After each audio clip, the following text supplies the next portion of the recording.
at Microsoft.com or whatever I happen to be, but who is my manager? What is my business unit?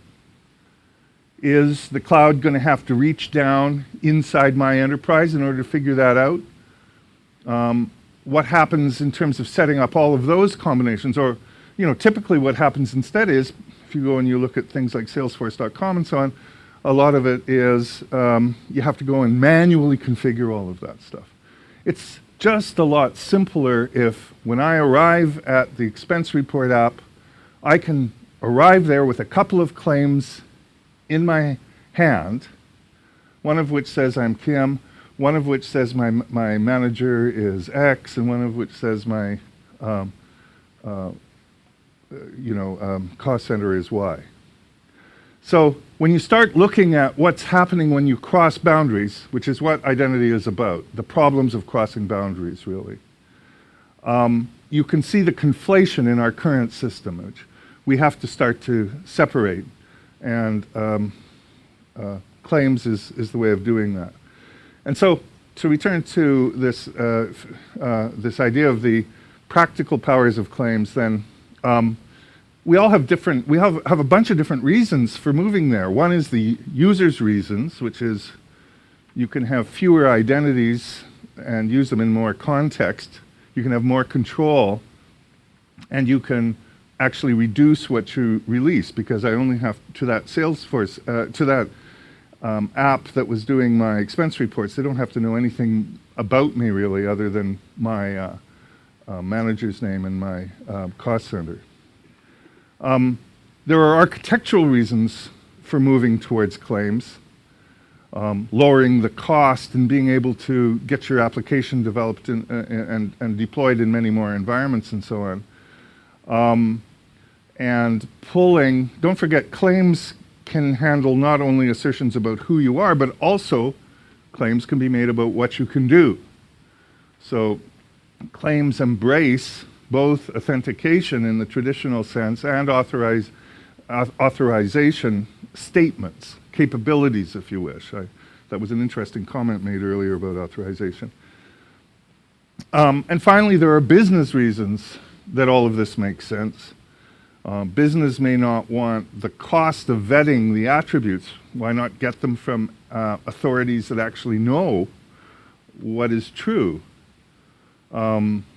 Compliance is simplified because you don't have to necessarily store all of the details of the attributes. You can audit in ways that are encrypted and you don't have to keep the information around in a readable fashion.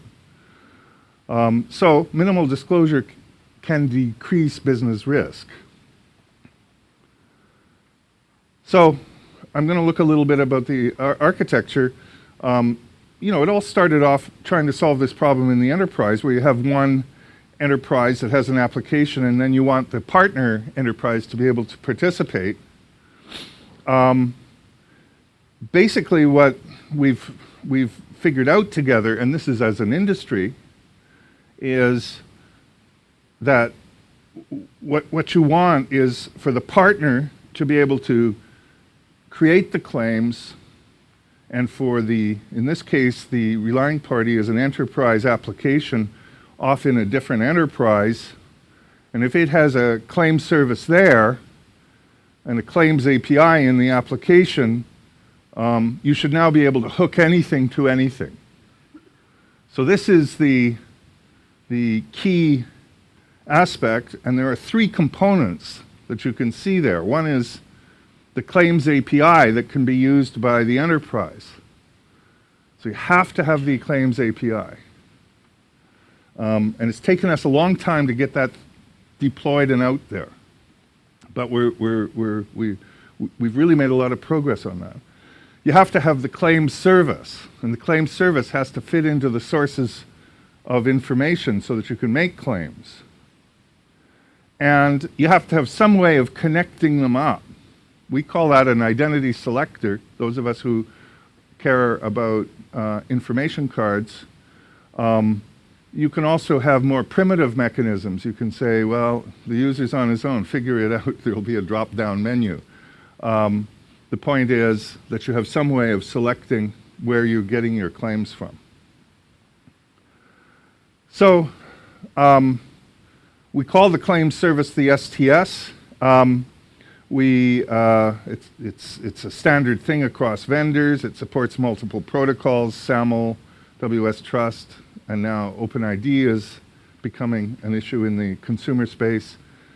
It's basically conceived so it could have multiple payloads, multiple vendors, and so on.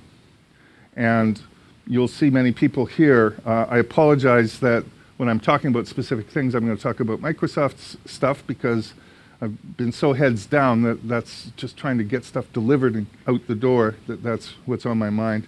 But I'm sure that, Tivoli and Siemens and everybody else, Sun and so on, have excellent things to show you as well. Now, the next point is that this architecture extends into the cloud. So nothing changes when you go into the cloud. You still have the claims service there. And suddenly, what you've been building to be able to interoperate between enterprises just works in the cloud. So it solves the architecture solves this problem of authentication/authorization in the cloud. I mean, wave. There's a lot of details there in terms of how you do the authorization and so on. But the architecture is there. The pipes are there. We don't have to start from scratch. So let's look at what progress we're making. Now here I'm going to talk a bit about Microsoft's stuff. I was here a year ago, 2 years ago, talking about claims. We still haven't brought this stuff to market. It still hasn't shipped. Why? Well, it's really hard. This is very hard stuff to build. It's a security product. It really has to be secure. It can't have any ands, ifs, or buts about it, or the whole thing will collapse. Secondly, it has to be interoperable. It has to work across. No, I mean, it's absolutely useless for Microsoft to bring forward its own, something that is Microsoft only in this regard. It has to be cross-platform, and so basically, we're now at the point where we have completed the beta 2 of our product. So we're very, very close to shipping. I'll come back to this in a moment. Now, Microsoft's support for this technology will be, just a part of your Windows license. And basically, our goal is that we would create a motor for claims-based identity and for wide interoperability across all the different platforms by transforming every single, if we were successful, Active Directory into something that was really open, that could issue and accept claims and work across all of those boundaries.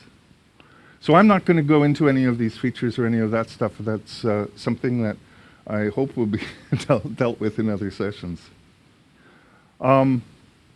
Now, we've been taking that out, and we have this thing called, these programs where we work closely with our customers and so on.